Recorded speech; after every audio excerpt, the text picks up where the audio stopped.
Vous allez vous rendre compte, par rapport au temps écoulé et par rapport à ce qu'on a fait comme action, il y a réelle inquiétude à avoir. Puisqu'on parle de sadaqat et que c'est des occasions d'avoir des bénédictions et surtout de les maximiser, il faudrait qu'à un certain moment donné aussi on fasse appel, je dirais, à notre intelligence spirituelle pour faire peu. Mais pour nous qui n'avons pas la chance d'être en tout cas au Hajj, en tout cas il nous a énuméré pas mal d'actions à mener.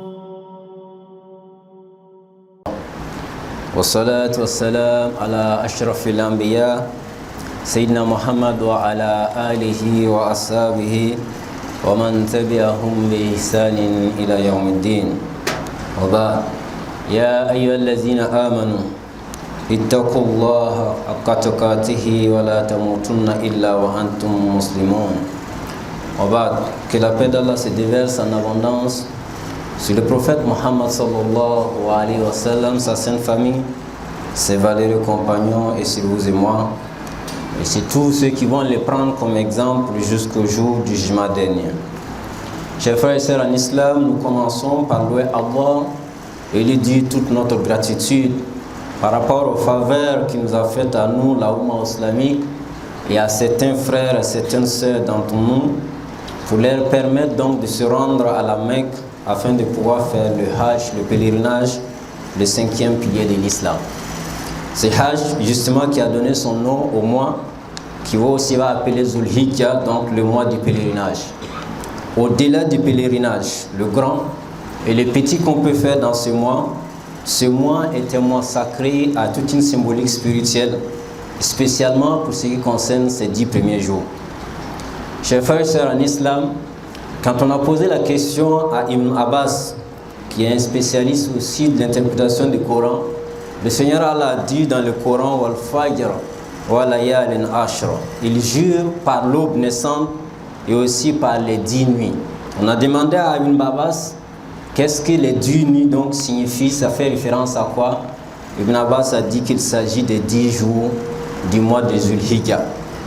Ce sont ces 10 jours-là donc qui sont empreints de spiritualité, pour lesquels justement vous aurez un couronnement qui va être le grand pèlerinage, le Hajj, que les frères et les sœurs vont accomplir. Nous demandons à Allah de les accompagner et leur donner les initiatives et les esprits nécessaires pour pouvoir bien performer ce Hajj-là. En attendant que nous tous on puisse y aller, il y a des choses qu'on peut faire pendant cette période-là. Parce que le prophète sallam a complété dans l'explication de ces hadiths en disant il n'y a pas des actes qu'on puisse faire qui soient aussi méritoires aux yeux d'Allah dans tous les autres jours, voilà, en dehors effectivement de ces 10 jours-là. Il s'agit des 10 premiers jours des Zulhijja. Donc au-delà du fait que les gens vont aller faire les pèlerinages pour vous et moi, il y a des choses qu'on peut faire. Donc celui qui a les moyens, évidemment, il va faire le pèlerinage à la Mecque, le grand, s'il l'avait déjà fait, il va faire la Umrah. Mais pour tous ceux qui ne vont pas partir pour une raison ou une autre et qui restent encore chez eux, ils peuvent aussi profiter de ces 10 jours-là. Et ça va être donc l'objet effectivement de ce rappel d'aujourd'hui. Chers frères et sœurs en islam, lorsqu'on nous dit qu'il y a des moments qui sont appropriés, des moments où les actes sont méritoires auprès d'Allah, pour vous et moi croyants que nous sommes, on doit courir, on doit aller très vite. Parce que c'est des occasions qu'Allah nous donne pour nous pardonner les péchés, pour aussi nous permettre de faire peu de bonnes actions et d'avoir de grandes récompenses.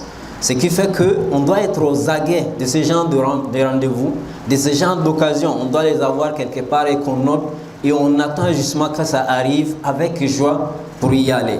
Pour faire court, il faut retenir que si vous posez la question de savoir qu'est-ce que moi je peux faire pendant ces 10 premiers jours donc des Zulhijja qui commencent approximativement ou probablement à partir du 28 mai, la semaine prochaine, On peut déjà faire les prières.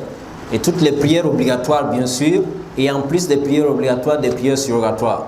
Ça fait partie des recommandations. On peut faire aussi des zikrs. Allahu Akbar, Allah ilaha illallah, Allahu Akbar wa lillahi alhamd. C'est aussi des choses qu'on peut faire pendant ces 10 jours-là. On peut le faire la matinée, la soirée et même la nuit quand on se réveille. On peut également s'adonner à de la sadaqat. Donc on fait des dons, des œuvres de charité. Et les œuvres de charité, là, on peut dire le summum des œuvres de charité dans ces 10 jours-là, c'est effectivement le mouton que nous égorgeons, qui est aussi une grande sadaqat et qui se trouve dans ces 10 jours-là. Alors pour faire aussi un peu simple mais efficace, j'aimerais bien laisser cette recommandation à moi et à nous tous. Puisqu'on parle de sadaqat et que c'est des occasions d'avoir des bénédictions et surtout de les maximiser, il faudrait qu'à un certain moment donné aussi on fasse appel, je dirais, à notre intelligence spirituelle pour faire peu mais avoir beaucoup. Vous savez, par exemple, juste pour faire une parenthèse, lorsque vous faites les ablutions, vous allez à la mosquée, pour un pas que vous posez, on vous efface les péchés et on vous écrit une bonne action. On devrait se dire, ben tiens, si je marche pour aller à la mosquée, j'ai des bénédictions. Donc je marcherai plus pour aller à la mosquée parce que ça me permet d'effacer mes péchés et d'avoir des bénédictions. Ça, c'est de l'intelligence spirituelle. On peut l'avoir à tout moment. Voilà. Un croyant, à l'époque du prophète sallallahu alayhi wa sallam, a entendu que quand on dit assalamu alaikum wa rahmatullahi wa barakatuh, on a 30 bénédictions. Il s'est assis, il s'est dit, ben tiens, je fais comment pour avoir 30 bénédictions et il va falloir que je trouve des gens. Le meilleur endroit qu'il a trouvé, c'est au marché. Il va se poster à l'entrée et là, des gens se rentrent à tout moment, ils ressortent à tout moment. Et il y a toute personne qui rentre, quelle que soit ta façon, ton nombre de rentrer et de sortir, il te dit assalamu alaikum wa rahmatullahi wa barakatuh. Les frères ont dit, mais toi tu exagères, ils sont allés se plaindre auprès du prophète ensemble. Le prophète ensemble a dit, mais tiens, pour chaque fois qu'il a dit, il a eu 30 bénédictions. Donc comptez le nombre de fois qu'il a dit à des gens, il a eu des bénédictions. Donc ça, c'est être malin spirituellement et ce n'est pas interdit en islam. C'est des choses qu'on peut avoir. Et donc lorsqu'on parle effectivement de ces sadaqat qu'on peut faire, souvent j'entends des gens me dire j'ai acheté mon mouton à 500 000, à 400 000. Voilà, il y en a même qui vous l'achètent à 1 million. Soit, on n'a rien contre. Mais quand je fais un calcul simple, puisqu'on nous dit pour chaque poil de mouton on nous récompense. Si tu prends 1 million, tu achètes un seul mouton. Et l'autre il prend 1 million, il achète 5 moutons. Qui a plus de poils? Et qui a plus de bénédictions? C'est juste une intelligence simple quoi. Mais le calcul est tout fait. Et ça, c'est des choses qu'on doit avoir. Donc, au lieu juste de mettre les moyens, vous achetez un mouton, tout le reste, vous achetez 4 moutons, vous donnez à vos voisins, à ceux qui n'en ont pas, ils vont égorger, ça vous fait plus de poils et plus de bénédictions. C'est à cette intelligence aussi que je vous invite et je m'invite pendant ces jours-là. On peut faire les zikrs, on peut faire l'istighfar, on peut faire des invocations, on peut faire des prières nocturnes. Et lorsque les moments vont arriver, c'est justement le moment où il faut se dire, bon, et là c'est juste 10 jours. Pour pouvoir maximiser, il y a des choses qu'il faut abandonner. Voilà. Ça vaut quoi la télé? On peut abandonner ça. Ça vaut quoi Internet, Facebook et tout ça, etc. De toutes les façons, on aura à rendre compte si on n'utilise pas bien le jour de la gestion. Si on met ça de côté, on fait les prières. C'est plus simple les comptes qu'on va rendre le jour de la gestion. ولسائر المسلمين من كل ذنب فاستغفروه إنه هو الغفور الرحيم.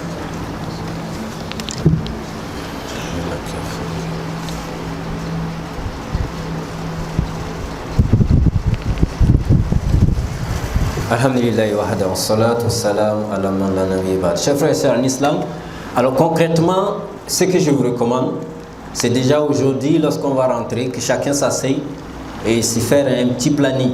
Voilà, c'est des choses qui arrivent, qui passent vite. Voilà. Et tout de suite, on va se retrouver le 15, le 16 et c'est déjà derrière nous. Voilà. Et c'est dire, le matin, il y a des choses que je peux faire. 100 fois astaghfirullah, ce n'est rien. Vu le mérite qu'on a, c'est pas cher payer ça. C'est pas cher demander non plus. Astaghfirullah 100 fois le matin avant d'aller au service. On peut le faire. 2 rakats avant chaque prière obligatoire. C'est des choses qu'on peut faire. Voilà.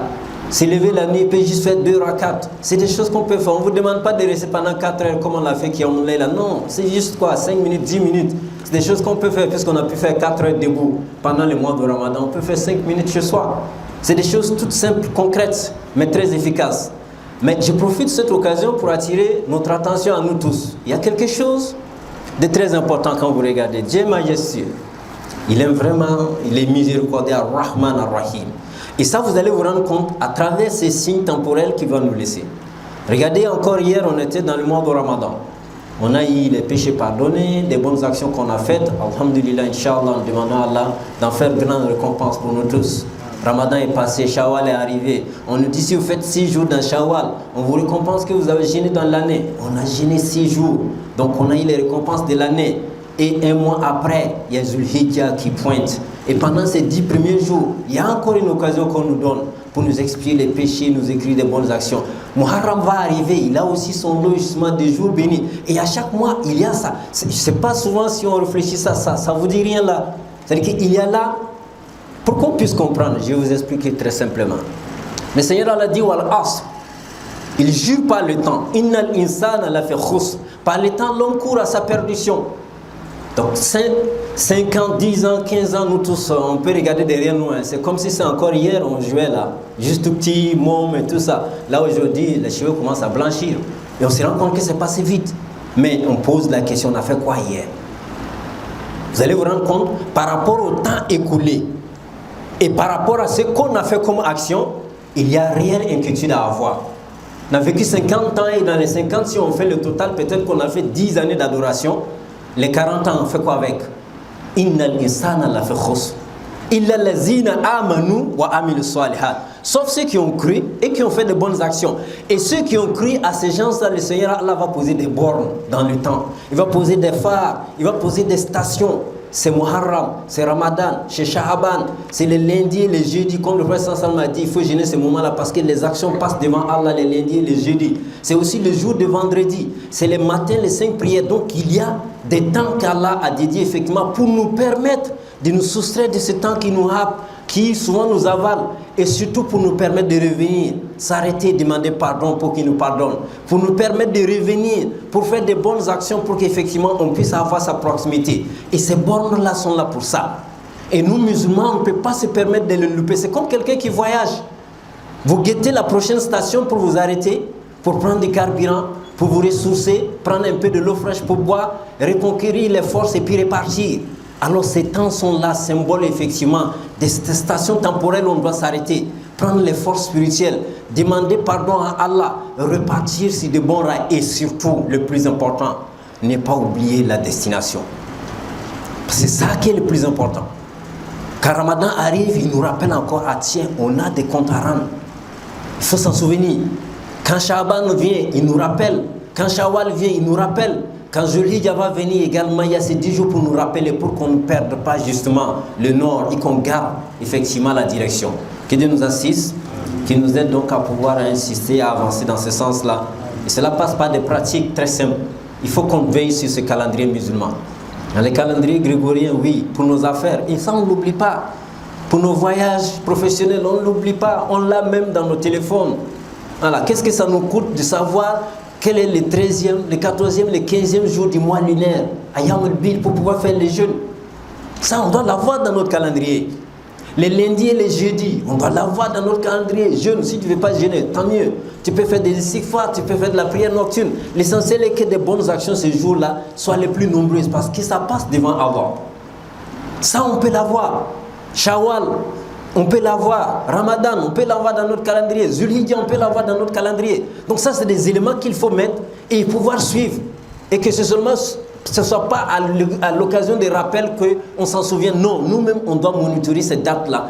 Parce que c'est indispensable, ce n'est pas pour rien. Et ça, c'est une grande offre, c'est une grande bénédiction que le Seigneur Allah a faite à la communauté de Muhammad sallallahu alayhi wa sallam. Il faut qu'on en profite. Nous demandons à Allah de nous pardonner, donne la force et l'intelligence nécessaires pour pouvoir donc faire de bonnes actions et mériter sa miséricorde. Seigneur Allah, nous te demandons de ramener la paix au pays. Te demandons aussi d'accompagner les frères et sœurs qui sont allés pour faire le pèlerinage, de les ramener en bonne santé et d'agréer leur hajj. Nous sommes aussi en période où la pluie, la saison pluvieuse est en train de s'installer. Nous demandons à Allah de nous demander des pluies bénies et des récoltes bénies aussi. Allahumma rabbana atina fid dunya hasana wa fil akhirati hasanatan wa qina adhaban nar wa adkhilna al-jannata ma'al abrar ya aziz ya ghaffar ya rabbal alamin. ربنا لا تزغ قلوبنا بعد إذ هديتنا وهب لنا من لدنك رحمة إنك أنت الوهاب سبحان ربك رب العزة عما يصفون وسلام على المرسلين والحمد لله رب العالمين قوموا إلى صلاتكم. sermon d'aujourd'hui, nous avons bien apprécié.